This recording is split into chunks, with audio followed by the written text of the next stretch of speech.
அனைவருக்கும் வணக்கம். இன்னைக்கு நம்ம பார்க்க போற வீடியோ என்ன பார்த்தீங்கன்னா, ஆடி அமாவாசை அன்று செய்ய வேண்டிய தானம் பற்றித்தான் பார்க்க போகிறோம்.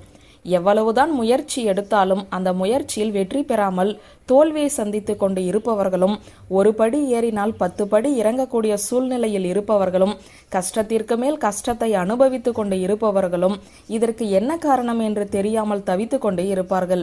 இப்படிப்பட்ட சூழ்நிலையில் இருப்பவர்களுக்கு அவர்களின் முன்னோர்களின் ஆசி கிடைக்காததும் ஒரு காரணமாகவே திகழும். அப்படி முன்னோர்களின் ஆசியை பெற வேண்டும் என நினைப்பவர்கள் அமாவாசை தினத்தில் முன்னோர்களை வழிபாடு செய்ய வேண்டும். ஒவ்வொரு மாதமும் அமாவாசை வரும்போது முன்னோர்களை நினைத்து வழிபாடு செய்ய வேண்டும். அப்படி மாதம் தோறும் செய்ய முடியாதவர்கள் இந்த ஆடி அமாவாசை தினத்தில் முன்னோர்களை வழிபாடு செய்தால் அவர்களின் வாழ்க்கையில் இருக்கக்கூடிய கஷ்டங்கள் அனைத்தும் நீங்கும். அப்படிப்பட்ட ஆடி அமாவாசை தினத்தன்று செய்ய வேண்டிய தானத்தை பற்றித்தான் இந்த வீடியோவில் நாம் பார்க்க போகிறோம். ஒவ்வொரு மாதமும் அமாவாசை என்பது வரும். அன்றைய தினம் தெய்வ வழிபாட்டை செய்வதை விட முன்னோர்களை வழிபாடு செய்வது என்பது சிறப்பு.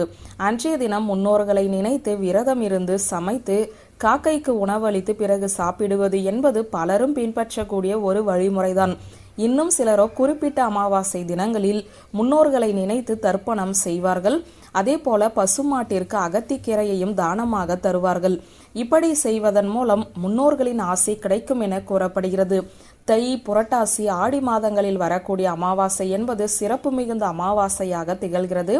அப்படி பார்க்கும்போது இந்த மாதத்தில் அது ஆடி மாதத்தில் வரக்கூடிய அமாவாசை என்பது ஆகஸ்ட் மாதம் 4ஆம் தேதி ஞாயிற்றுக்கிழமை வந்துவிட்டது.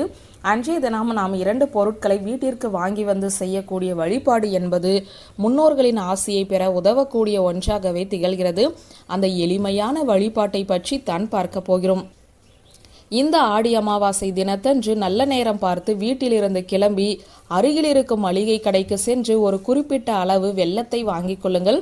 அதே போல துணி கடைக்கு சென்று புதியதாக ஏதாவது ஒரு துணியையும் வாங்கிக் கொள்ளுங்கள்.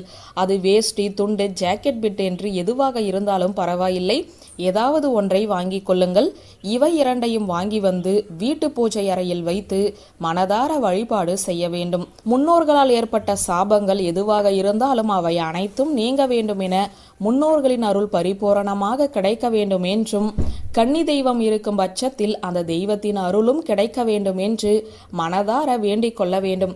இப்படி வேண்டி முடித்த பிறகு இந்த துணியையும் வெல்லத்தையும் யாராவது ஒருவருக்கு தானமாக தந்துவிட வேண்டும்.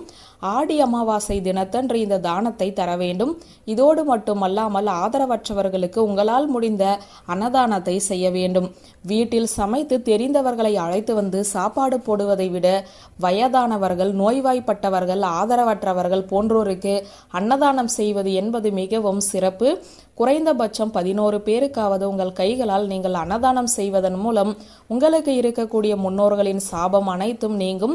வாழ்க்கையில் இருக்கக்கூடிய தோல்விகளும் கஷ்டங்களும் துயரங்களும் விலகும் என கூறப்படுகிறது.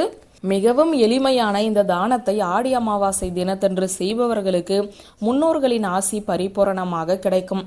வாழ்க்கையில் நல்ல முன்னேற்றம் ஏற்படும் என்ற தகவலை கூறி இந்த வீடியோவை நிறைவு செய்கிறேன். நன்றி, வணக்கம்.